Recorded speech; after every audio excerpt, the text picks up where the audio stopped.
ಗುರುಜಿ ಬಹಳ ಸೊಗಸಾಗಿ ತಿಳಿಸ್ಕೊಡ್ತಿದ್ರಿ. ಶ್ರಾವಣ ಶನಿವಾರ ಹೇಗೆ ಪ್ರಾರಂಭ ಮಾಡಬೇಕು, ಪೂಜಾ ವಿಧಾನವನ್ನ ಹೇಗೆಲ್ಲ ಮಾಡಬೇಕು ಅಂತ. ನನ್ನದೊಂದು ಪ್ರಶ್ನೆ ಗುರುಜಿ, ಕೆಲವರ ಮನೆಯಲ್ಲಿ ಈ ಪ್ರತೀತಿ ಇಲ್ವೇ ಇಲ್ಲ. ಅಂದ್ರೆ ಯಾರ ಮನೆ ದೇವರು ಶ್ರೀನಿವಾಸನೋ ಅಂತಹವರ ಮನೆಯಲ್ಲಿ ಈ ತರ ಮಕ್ಕಳನ್ನ ಕಳಿಸಿ ಭಿಕ್ಷೆಯನ್ನ ಎತ್ತಿಸ್ತಾರೆ. ನೀವೇನ್ ಹೇಳ್ತೀರಾ ಗುರುಜಿ? ಪ್ರತಿಯೊಬ್ರು ಮಾಡ್ಬೇಕೆ? ಶಿವಭಕ್ತರು ಕೂಡ ಮಾಡ್ಬೇಕೆ? ಖಂಡಿತ ಮಾಡಬೇಕು. ನೋಡಿ, ಈ ಶಿವನು ಬೇರೆ ಅಲ್ಲ, ಹರಿಯ ಬೇರೆ ಅಲ್ಲ ಅಂತ. ಸಾಕ್ಷಾತ್ ಶ್ರೀಮನ್ನಾರಾಯಣ ಅನಂತ ಪದ್ಮಾವ ವ್ರತ ಏನಕ್ಕೆ ಮಾಡ್ತೀವಿ ಅಂದರೆ ಪರಮೇಶ್ವರನ ಪೂಜೆ ಅವನು ಮಾಡ್ತಾ ಇದ್ದಾನೆ ಅಂತ. ಶ್ರಾವಣ ಮಾಸದಲ್ಲಿ ಪರಮೇಶ್ವರನ ಪೂಜೆಯನ್ನು ಅವನು ಮಾಡ್ತಾ ಇರಬೇಕಾದ್ರೆ ಪರಮೇಶ್ವರ ಪೂಜಿತವಾಗಿರ್ತಕ್ಕಂಥವರೆಲ್ಲ ವಿಶೇಷವಾಗಿ ವಿಷ್ಣು ಪೂಜೆಯನ್ನು ಮಾಡಬೇಕು. ಇವತ್ತು ವೈಕಾನಸ ಪೂಜೆಯನ್ನು ಎಲ್ಲರೂ ಮಾಡ್ತಕ್ಕಂಥ ವಿಧಾನ, ಮಹಾಗಣಪತಿಯನ್ನು ಅವರೇನು ಮಾಡ್ತಾರೆ, ವಿಶ್ವಕ್ಸೇನ ಅಂತ ಕರೀತಾರೆ ವೈಷ್ಣವರು. ಮಹಾಗಣಪತಿ ಅಂದರೆ ಭೂತಗಣಾಧಿಪತಯೇ ನಮಃ ಅಂತ ಶಿವನ ಅನುಗ್ರಹ ಸಿದ್ಧಿ ಬರುತ್ತೆ. ಶಿವಾಯ ವಿಷ್ಣು ರೂಪಾಯ ಶಿವಶ್ಕ ಹೃದಯಂ ವಿಷ್ಣು, ವಿಷ್ಣು ರೂಪಾಯ ಶಿವ, ವಿಷ್ಣುಶ್ಕ ಹೃದಯಂ ಶಿವ. ಅದಕ್ಕೆ ಶಿವ ವಿಷ್ಣು ಎರಡೂ ಬೇರೆ ಅಲ್ಲ. ಏಕಕಾಲಕ್ಕೆ ಇವನ್ನ ದಕ್ಷಿಣಾಯಣ ನೆನೆಸ್ಕೋಬೇಕು, ಅವನ ಉತ್ತರಾಯಣ ನೆನೆಸ್ಕೋಬೇಕು. ಶ್ರಾವಣ ಮಾಸದಲ್ಲಿ ಪರಮೇಶ್ವರನ ಯಾವ ರೀತಿ ನೆನೆಸ್ಕೊತೀವಿ ಅಂದರೆ, ಪರಮೇಶ್ವರನ ಕೊನೆಯ ಭಾಗದಲ್ಲಿ ನಾವು ಸ್ಮರಣೆ ಮಾಡ್ಕೊಳ್ಳೋ ಕಪಿಶ್ರೇಷ್ಠ ಇನ್ಯಾರು ರುದ್ರ ಸಂಭೂತ ಅಂತ ಕರಿತೀವಿ. ಸಾಕ್ಷಾತ್ ಆಂಜನೇಯ ಸ್ವರೂಪದಲ್ಲೇ ಈಶ್ವರನು ಸ್ವತಃ ಬರ್ತಾನೆ ವಟುವಾಗಿ ಅಂತ. ಭಿಕ್ಷೆ ಪಾತ್ರೆಯನ್ನು ಯಾರ್ಯಾರು ಹಿಡಿತಾರೆ?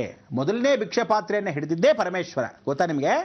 ಆ ಮೊದಲನೇ ಭಿಕ್ಷೇತ್ರೆಯನ್ನು ಹಿಡಿದಾಗ ಅವನ ಭಿಕ್ಷಾಟನರ್ ಅಂತ ಕರೀತಾರೆ. ಅವನೇನು ಮಾಡ್ತಾನೆ, ನಿರ್ವಾಣ ಸ್ವರೂಪದಲ್ಲಿ ಜಗತ್ತನ್ನ ಅನ್ನಪೂರ್ಣೆ ಸದಾಪೂರ್ಣೆ ಶಂಕರ ಪ್ರಾಣವಲ್ಲಭೆ ಜ್ಞಾನ ವೈರಾಗ್ಯ ಸಿದ್ಧಾರ್ಥಂ ಭಿಕ್ಷಾಂದೇಹಿ ಚ ಪಾರ್ವತಿ. ಆ ಪಾರ್ವತಿ ದೇವಿಗೆ ಭಿಕ್ಷೆಯನ್ನು ಕೇಳ್ಕೊಂಡು ಹೋಗಿದ್ದೆ ಪರಮೇಶ್ವರ. ಯಾತಕ್ಕೆ ಕೇಳ್ಕೊಂಡು ಹೋದ? ಬ್ರಹ್ಮಕಪಾಲ ಕೈಗೆ ಮೆತ್ಕೊಂಡಿತ್ತು. ಆ ಬ್ರಹ್ಮಕಪಾಲದಿಂದ ದೂರ ಆಗಬೇಕು, ಬ್ರಹ್ಮಹತ್ಯೆ ದೋಷ ದೂರ ಹೋಗಬೇಕು, ಭಿಕ್ಷೆಯನ್ನು ಕೇಳ್ಕೊಂಡು ಬಾ ಅಂದರು. ಆಗ ಅವನು ಭಿಕ್ಷೆಯನ್ನು ಕೇಳಿದ್ದ ಯಾವಾಗ? ಇದೇ ಉತ್ತರಾಯಣ ಪುಣ್ಯಕಾಲದಲ್ಲಿ. ತದನಂತರ ಇವನು ಮತ್ತೆ ಭಿಕ್ಷದವನಾಗ್ತಾನೆ. ಯಾರೋ ಶ್ರೀಮನ್ನಾರಾಯಣ. ಇವನು ಅವನು ಎರಡು ಬೇರೆ ಅಲ್ಲ. ಮತ್ತೆ ಇವನೇನು ಮಾಡ್ತಾನೆ, ದಕ್ಷಿಣಾಯಣದಿಂದ ಉತ್ತರಾಯಣದವರೆಗೂ ಇವನು ಭಿಕ್ಷೆಯನ್ನು ಕೇಳ್ತಾನೆ.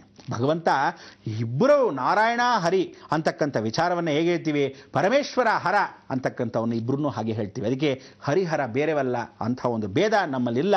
ಎಲ್ಲ ಜಗತ್ತಿಗೆ ಸಂರಕ್ಷಣೆ ಮಾಡ್ತಕ್ಕಂಥ ಇವರಿಬ್ಬರೇ ಭಿಕ್ಷೆ ಬೇಡಬೇಕಾದ್ರೆ ಮನುಷ್ಯರಾಗಿರ್ತಕ್ಕಂಥ ನಾವೂ ಭಿಕ್ಷೆಯನ್ನೇ ಬೇಡಬೇಕು. ಅದಕ್ಕೆ ಯಾವ ಕಾಲಕ್ಕೂ ನೀವು ನೋಡಬಹುದು, ಎಲ್ಲರೂ ಭಿಕ್ಷೆ ಅಂದರೆ ಶಿವನ ನೆನೆಸ್ಕೊಂಡು ಶಿವರಾತ್ರಿಯಲ್ಲಿ ಬಂಬಂ ಬೋಲೆ ಅಂತ ಉತ್ತರಾಖಂಡದಲ್ಲಿ ಎಲ್ಲ ಉತ್ತರ ಪ್ರದೇಶದಲ್ಲಿ ಇರ್ತಕ್ಕಂಥ ಉತ್ತರ ಪ್ರದೇಶದಲ್ಲಿ ಎಲ್ಲರೂ ಆ ಭಿಕ್ಷೆಗೆ ಹೋಗ್ತಾರೆ. ಬೋಲೆನಾಥ್ ಅಂತಕ್ಕಂಥವನಿಗೆ, ಆ ಬೋಲಾಶಂಕರನಿಗೆ 80 ವರ್ಷಗಳ ಕಾಲ ಒಂದು ಸಲಿನ ಸಂಪ್ರೋಕ್ಷಣೆ ಅಂತ ಕರಿತೀವಿ. ಅಂದರೆ ಒಂದೊಂದು ಯುಗದಲ್ಲಿ ಒಂದೊಂದು ದೇವಸ್ಥಾನದಲ್ಲಿ ಈಶ್ವರ 12 ಜ್ಯೋತಿರ್ಲಿಂಗದಲ್ಲಿ ಹೇಳಿರ್ತಾನೆ. ಆ ಸಮಯದಲ್ಲಿ ಅವನು ಅಲ್ಲಲ್ಲಿ ಕೂತಿರ್ತಾನೆ.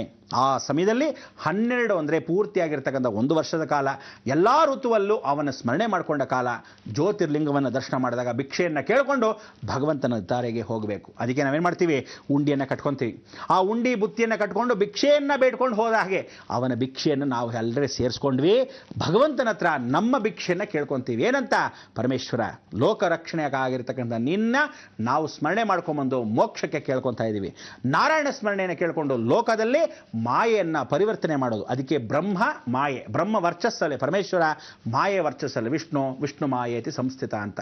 ಎರಡನ್ನೂ ಸೇರಿದ್ರೆ ಆದಿಶಕ್ತಿಯ ಮೂಲ. ಇವರಿಬ್ಬರು ಜಗನ್ಮಾತೆ ಹತ್ರ ಕೇಳ್ಕೊಳ್ತಕ್ಕಂಥ ವಿಧಾನ. ಅದಕ್ಕೆ ನೀವುಗಳು ಯಾವ ರೀತಿಯಾದರೂ ತಿಳ್ಕೊಬೋದು, ಹೇಗಾದರೂ ತಿಳ್ಕೊಬೋದು. ಎಲ್ಲರೂ ಭಿಕ್ಷೆಯನ್ನು ಭಗವಂತನ ನಿಷ್ಠೆಯಲ್ಲಿ ಕೇಳ್ಕೊಳ್ಳೋದು ಬಹಳ ಮುಖ್ಯ. ಅದಕ್ಕೆ ಶಂಖನಾದವನ್ನು ಯಾವತ್ತೂ ಊದ್ತೀವೋ ಜೀವನದಲ್ಲಿ ನಮ್ಮ ಕಷ್ಟಗಳನ್ನು ಕಾರ್ಪಣ್ಯಗಳನ್ನು ದೂರ ತಳ್ಳಬಹುದು.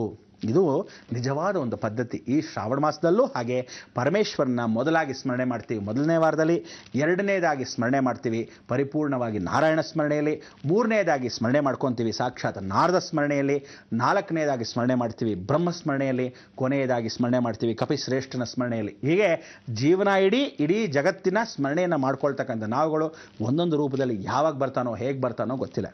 ನಾವು ಕೊನೆಯದಾಗಿ ಹೇಳ್ತಕ್ಕಂಥ ಆ ವೃಷಭಾದ್ರಿ ಅನ್ನೋ ಕೊನೇ ಬೆಟ್ಟದಲ್ಲಿ ವೃಷಭ ಎತ್ತು ದುಡಿತಾ ಇದ್ದಾರೆ. ಆ ವೃಷಭ ಯಾರೋ? ಸಾಕ್ಷಾತ್ ನಂದೀಶ್ವರ.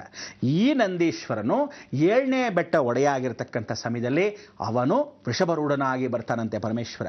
ಆಗ ವೃಷಭರೂಢ ಪ್ರದೋಷ ಕಾಲದಲ್ಲಿ ಶ್ರಾವಣ ಮಾಸದಲ್ಲಿ ಯಾರು ಸಾಯಂಕಾಲದಲ್ಲಿ ಮಾಡ್ತಾರೋ ಅವರ ಮನೆಯಲ್ಲಿ ಧನಲಕ್ಷ್ಮಿ ಬರ್ತಾಳಂತೆ, ಐರಾವತದ ಮೇಲೆ ಬರ್ತಾಳಂತೆ. ಲಕ್ಷ್ಮೀನ ನೀವು ನೋಡಿದ್ದೀರಾ ಎಲ್ಲಾದರೂ? ಆ ಗಜಲಕ್ಷ್ಮಿ ಸ್ವತಃ ಕರ್ಕೊಂಡು ಬರ್ತಾನೆ ವೃಷಭ. ಅದಕ್ಕೆ ಮುಂದೆ ಎತ್ತು, ಹಿಂದೆ ಬಿಳಿ ಆನೆ ಐರಾವತ. ಐರಾವತಕ್ಕೆ ಇರತಕ್ಕಂಥ 6 ಸೊಂಡಲಗಳು ಕಾಯ ವಾಚ ಮನಸ್ಸ ನಾವು ಸ್ಮರಣೆ ಮಾಡಿದಾಗ ನಾವೇನು ಹೇಳ್ತೀವಿ? ಅರಿಮಾ ಸಿದ್ಧಿ, ಗರಿಮಾ ಸಿದ್ಧಿ, ಒಕಳಾ ಸಿದ್ಧಿ, ಈ ಸಿದ್ಧಿ ದೇವತೆಗಳ 8 ಜನಗಳ ಸಮೇತವಾಗಿ ಮಹಾಲಕ್ಷ್ಮಿ ಗಜರೂಢರಾಗಿ ಬರ್ತಾಳೆ. ಈ ಲಕ್ಷ್ಮಿನ ಕರ್ಕೊಂಬರೋನೆ ವೃಷಭಾರೂಢ. ಅದಕ್ಕೆ ಆ ಕೊನೆಯ ಬಾಗಿಲು ತೆಗೆಯೋ ಸಮಯಕ್ಕೆ ನಾವು ಈ 5 ವಿಶೇಷವಾಗಿರ್ತಕ್ಕಂಥ ಸಂಕೀರ್ತನ ಮಾಲೆಯನ್ನು 7 ಮನೆಗೆ ಕನಿಷ್ಠ ಪಕ್ಷ ಮಾಡಿದ್ರೆ ಎಷ್ಟಾಯಿತು ಲೆಕ್ಕ ಆಯ್ತಾ? ಅರ್ಥ ಆಯ್ತಾ? ಆ ಪರಿವರ್ತನೆ ಜಗತ್ತಲ್ಲಿ 3 ಮತ್ತು 5 8ನ ಸಂಖ್ಯೆ ಶನಿ ದೋಷಗಳು ಹೋಗುತ್ತೆ. ಭಾಳ ಚೆನ್ನಾಗಿ ಶನಿ ಸ್ಮರಣೆಯನ್ನು ಮಾಡ್ಕೊಳ್ತಕ್ಕಂಥ ಒಂದು ಶನೀಶ್ವರ ಹೇಳ್ತಾನೆ, ಓಹೋ ಭಾಳ ಚೆನ್ನಾಗಿ ಬಂದ್ರಿ, ಇನ್ನು ಯಮಲೋಕದಲ್ಲಿ ನಿಮ್ಗೆ ಕಷ್ಟವಿಲ್ಲ ಅಂತನಂತೆ. ಅಂದರೆ ಅವನ ತಮ್ಮ ಲೋಕದಲ್ಲಿ ನೀವು ಕಾಲೇ ಇಡಕ್ಕೆ ಬಿಡಲ್ವಂತೆ. ಶ್ರಾವಣ ಮಾಸದಲ್ಲಿ ಯಾರು ವೆಂಕಟರಮಣ ಗೋವಿಂದ ಅಂತಿರೋ ಅಂದರೆ ಗೊತ್ತಿದ್ದೋ ಪಾಪಕರ್ಮಗಳು ಮಾಡಿದವ್ರಿಗಲ್ಲ, ಮಕ್ಕಳಿಗೆ, ಮುಗ್ಧ ಮನಸ್ಸರಿಗೆ ಯಾವ ಕಾಲಕ್ಕೂ ದೋಷಗಳಿದ್ದ ಪಕ್ಷದಲ್ಲಿ ಪರಿವರ್ತನೆ ಮಾಡೋದೇ ಇದೇ. ಇನ್ನೊಂದು, ಮಕ್ಕಳು ಬ್ರಹ್ಮಚಾರಿತ್ವದಲ್ಲಿದ್ದರೆ ಗಂಡು ಮಕ್ಕಳು ಓಕೆ, ಹೆಣ್ಣು ಮಕ್ಕಳು ಯಾವ ಕಾಲಕ್ಕೂ ದೊಡ್ಡವರಾಗ್ತಾರೆ ಅಂದರೆ ಅವರಿಗೆ ದಿನಗಳ ಕಾಲ ಬರಕ್ಕೆ ಶರ್ಮೆ ಆಯಿತು. ಆ ಸಮಯಕ್ಕೆ ಖಂಡಿತವಾಗ್ಲೂ ಹೆಣ್ಣು ಮಕ್ಕಳು ಕೂಡ ಗಂಡು ಮಕ್ಕಳ ಥರ ಚಿಕ್ಕ ವಯಸ್ಸಿಂದ ಅವರು ದೊಡ್ಡವರು ಆಗೋವರೆಗೆ ನೀವುಗಳು ಗೋವಿಂದನ ಎತ್ಬೋದು. ಇದನ್ನು ಎಲ್ಲರ ಮನೆಯೂ ರೂಢಿ ಮಾಡಿಕೊಂಡು ಎಲ್ಲರ ಮಕ್ಕಳಿಗೂ ಇದೇ ರೀತಿಯಾದ ಪದ್ಧತಿಯನ್ನು ಇಟ್ಕೊಂಡಾಗ ಶೈವ ಸಂಪ್ರದಾಯ ಆಗಲಿ ವೈಷ್ಣವ ಸಂಪ್ರದಾಯ ಆಗಲಿ ಶ್ರಾವಣ ಮಾಸದಲ್ಲಿ ಯಾರು ಗೋವಿಂದ ಅಂತೀವೋ ಆಗ ಆ ವೆಂಕಟರಮಣ ಮೋಕ್ಷವನ್ನು ಕಲ್ಪಿಸ್ಕೊಟ್ಟು ಸ್ವರ್ಗದ ಬಾಗಿಲನ್ನು ತೆಗಿತಾನೆ. ಇವತ್ತಿಗೂ ಸ್ವರ್ಗದ ಬಾಗಿಲಿಗೆ ಹೋದ್ರೇ ಕೈಲಾಸಕ್ಕೆ ಹೋಗೋಕ್ಕಾಗೋದು. ಗೊತ್ತಾ ನಿಮಗೆ?